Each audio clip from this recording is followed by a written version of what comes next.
Oke, kita mulai saja. Selamat malam. Assalamualaikum warahmatullahi wabarakatuh. Waalaikumsalam. Waalaikumsalam. Terima kasih untuk apa yang sudah meluangkan waktu untuk hadir. Yang pertama ada Bu Rizka gitu ya sebagai perwakilan apa owner juga ya sebenarnya perwakilan Ar-Rahmah. Kemudian ada saya Bu Iza dan Pak Bunyamin perwakilan dari tim dosen Telkom University. Terus ada sebentar saya lihat dulu. Ini ada Stefan, kemudian siapa ya?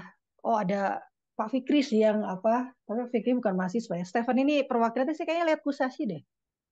Ada Mungkin kusasi.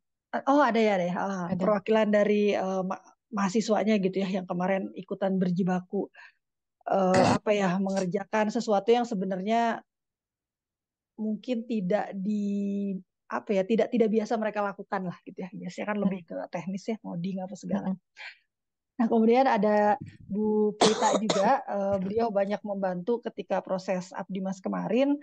Beliau ini sebenarnya temannya Bu Iza di Bajak gitu ya. Hari ini volunteerly, terima kasih sekali mau apa hadir, kemudian mau apa ya sedikit banyak memperlihatkan, mengenalkan kepada kita Canva gitu.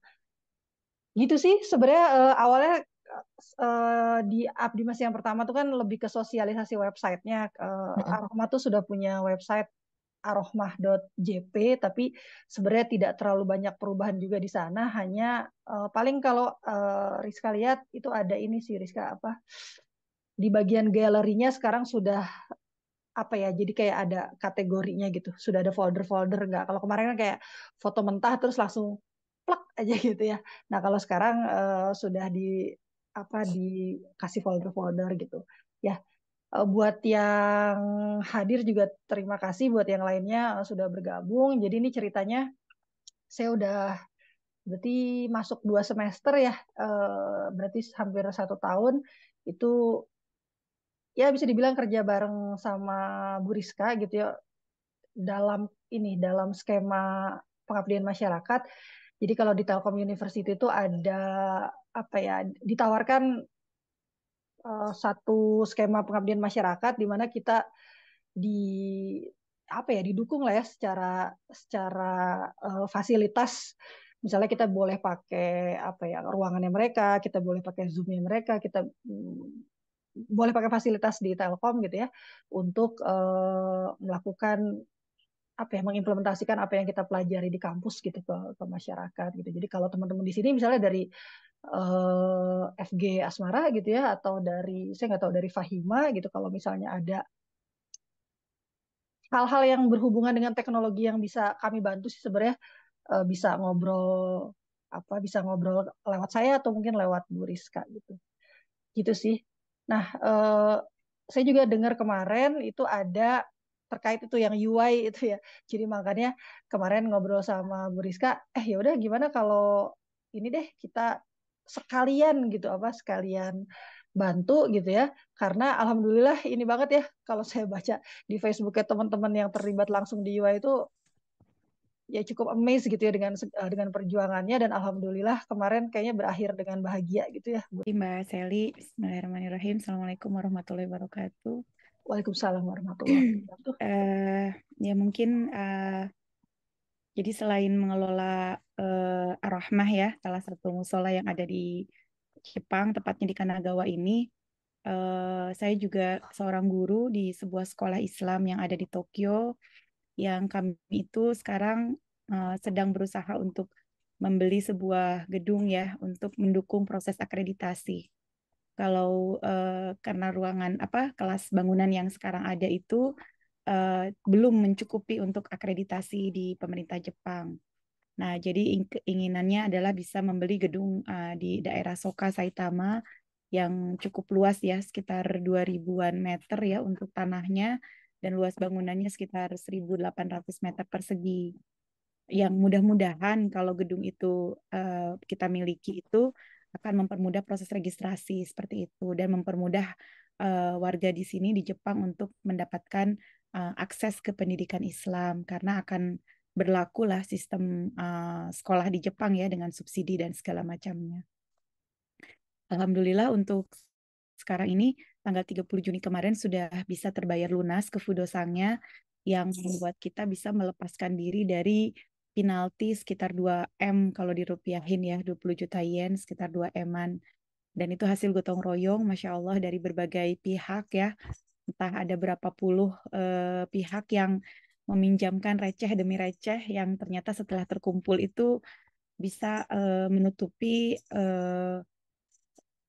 lebih apa hampir separuh ya, separuh dari dana yang dibutuhkan, sekitar 15 M ya, seperti itu. Ya, insya Allah, alhamdulillah. Nah, sekarang ya mudah-mudahan nanti proses pembayaran kembali bisa berjalan dengan baik dan berjalan dengan lancar seperti itu. Tadi kemarin siang sudah ada tanda tangan kontrak dengan pihak Pudosang, jadi udah resmi kita kita miliki ya, insya Allah di sebuah yayasan yang ada di Tokyo seperti itu.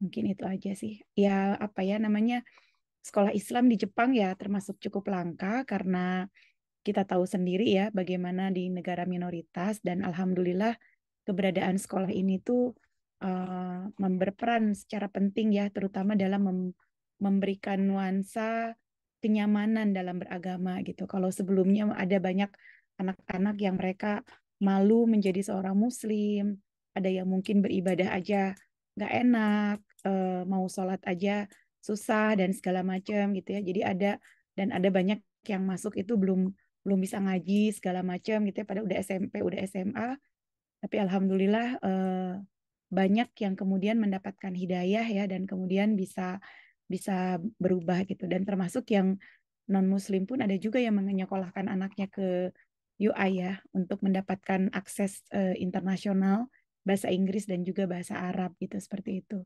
Ya mudah-mudahan meskipun kecil tapi ini bisa membuat salah satu titik perbaikan ya, yang membuat anak-anak Muslim yang ada di Jepang ini merasa nyaman dengan identitas mereka sebagai seorang Muslim. Tidak ada lagi istilahnya lost generation gitu ya di Jepang ini. Karena sebelum-sebelumnya itu banyak yang mungkin orang tuanya sudah masuk Islam, sudah menjadi seorang Muslim, akan tetapi karena tidak ada akses pendidikan untuk keislaman, akhirnya lost gitu ya, hilang, tidak apa keislamannya seperti itu. Mungkin itu yang bisa saya sampaikan. Mohon dukungannya aja dari semuanya. Mudah-mudahan bisa lancar terus ya. Dan tahun depan insya Allah sekolahnya bisa mulai beroperasi. Ini akan menjadi kampus 2. Kampus pertamanya ada di dekat Tokyo Chami. Jadi kalau yang main ke Jepang, ke Tokyo, silahkan ada di belakang Tokyo Chami ya. Masjid Turki yang cukup terkenal dengan keindahannya. Mungkin seperti itu, Mbak Seli dan teman-teman yang lain. Assalamualaikum warahmatullahi wabarakatuh. Boleh Harus coba dulu. boleh bertanya Bu Seli. Mangga, nanyain ke saya.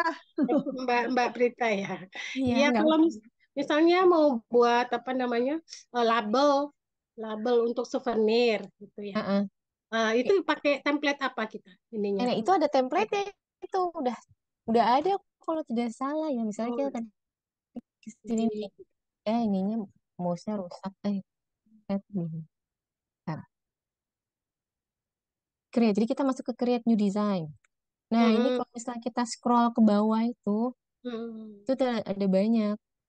Ada animated social media, resume, note card, brochure, terus phone wallpaper, postcard juga ada, book cover, magazine cover. Jadi emang ini udah dipermudah kan. Kalau kayak Corel tuh kita harus ngatur ukurannya sendiri tuh, kadang-kadang ini ada newsletter. Nah, ini nih labelnya Bu. labelnya. Nah, ini udah 6x4 inch gitu. Kalau kita butuh label misalnya.